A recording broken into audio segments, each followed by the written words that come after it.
Hello, I'm Captain Steve Hyde of the Communications Committee of the FedEx Master Executive Council. And with me today is the R&I Chairman, First Officer Ken Bender. Ken, thanks for coming. Thanks. This is one of the first videos of the educational process of our retirement package at FedEx. So let's concentrate today on just the A plan. Okay. Okay, our pension plan, which we refer to as the A plan. When does a pilot become vested in the A plan? The pilot becomes vested in the A plan after they have 5 years of credited service. After that, they're 100% vested in the plan. Years of service. How is that defined? You earn a year of service each year that you get 1,000 hours of service. That service is using an IRS equivalency method that provides us 95 hours of credit towards that 1,000 for every pay period we have. They do this because we have a non-traditional hourly job. The plan year that you need to take into account is June 1 through May 31st. It's the fiscal year, same as the pension plan year. To get to your 1,000 hours, you need 11 pay periods.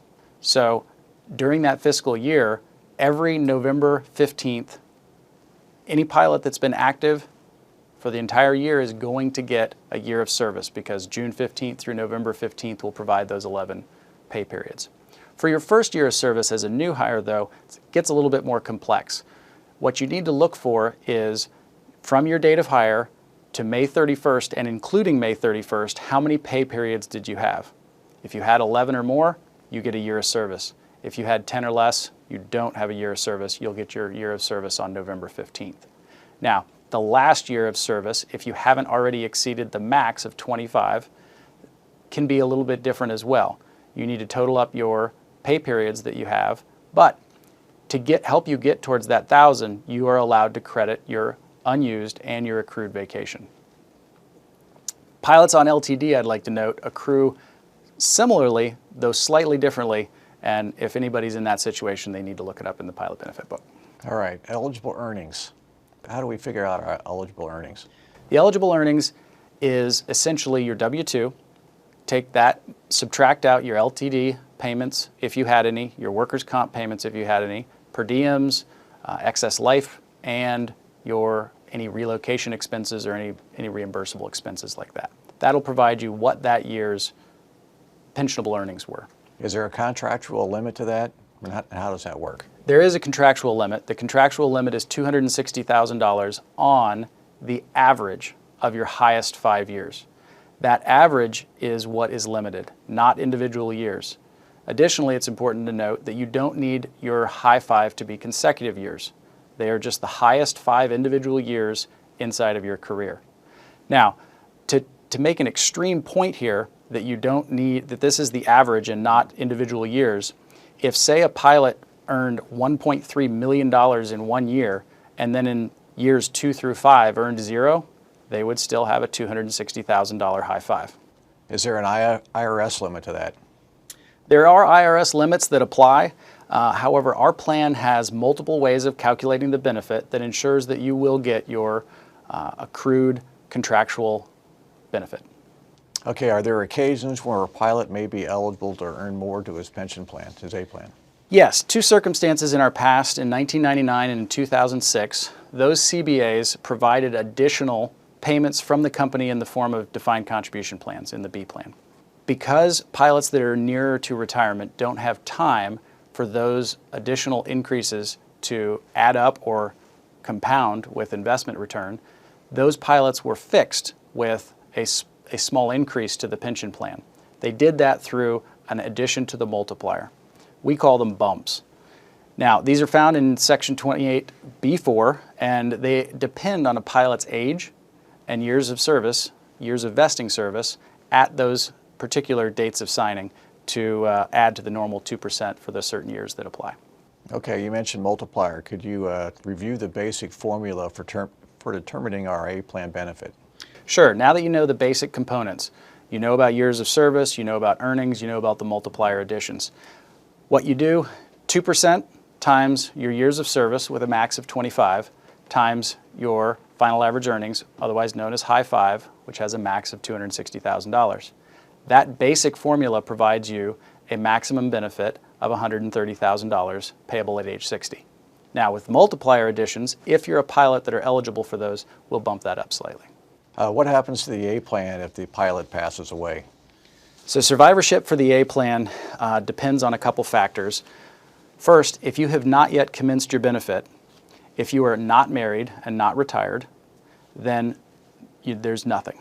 There's no beneficiary, so there's no benefit for them. If you are married and have not yet retired, not commenced, then your spouse will get the equivalent of the 50% survivor benefit under the pension. Now, there is one very unique circumstance that if you have retired and put in a valid election for what benefit form you would like your pension payments to come in, those only start every first of the month. So if you were to say retire on the 7th, you would commence on the 1st of the next month. If before you get there, tragedy befalls you and you die, if you have checked those boxes of retiring, submitting a valid election, then your beneficiary, even though you didn't survive to commencement, will receive their survivor portion in the form that you elected. Now, there's another way of this working out, and that is if we're past commencement date. So you have retired, your benefit has commenced, you're getting the form of benefit that you've elected. If you pass away then your survivor, which doesn't have to be, your beneficiary does not have to be a spouse, but normally is, that person would receive the benefit in whatever form you elected.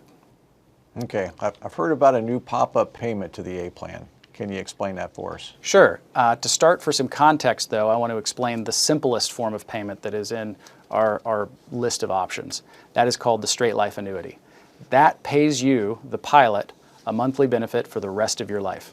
There's no benefit to anyone else once you die. Now, a pilot who wants a payment option that protects a beneficiary, normally a spouse, has multiple options to choose from. One of the most commonly known is what's called the joint and survivor. Now, this does reduce your benefit from the straight life benefit, straight life annuity. It reduces it somewhat depending on your age and your spouse's or your beneficiary, and it provides you a benefit the entire time both of you are alive. When you die, your spouse or beneficiary would continue on at 50, 75, or 100% of the original joint benefit for the rest of their lives. However, there's one limitation to this benefit option, and that is you've taken a reduced payment to protect your spouse or beneficiary's lifetime worth of income. However, if they predecease you, then you are forever stuck at that lower amount. So as a fix for that, there is now under this CBA, a new option called the pop-up option. This pop-up option, for again, a slight decrease over the joint and survivor benefit, you now have that same protection for your spouse, but if your spouse or beneficiary predeceases you, you will pop up, hence the name, to the straight life annuity benefit that you would have had you not elected anything that had to do with the beneficiary. All right, thank you very much. That pretty much covers our A plan. Any final comments for the guys out there? Just want to let everybody know that, as usual, the benefit specialists in the FedEx MEC offices stand ready to assist with any questions you have. I want to refer everyone, remember there's the pilot benefit book out there that has a lot of great information. The R&I website on the fdx.alpa.org has a bunch of great information as well. And of course, myself, if you see me walking around the crew lounge, you're always welcome to come up and ask me any R&I questions. All right. Hey, Ken, thank you very much for coming in here. And thank you all for watching the video. For more information, please visit our website at fdx.alpa.org and never pass up an opportunity to call your block reps for information. Thank you.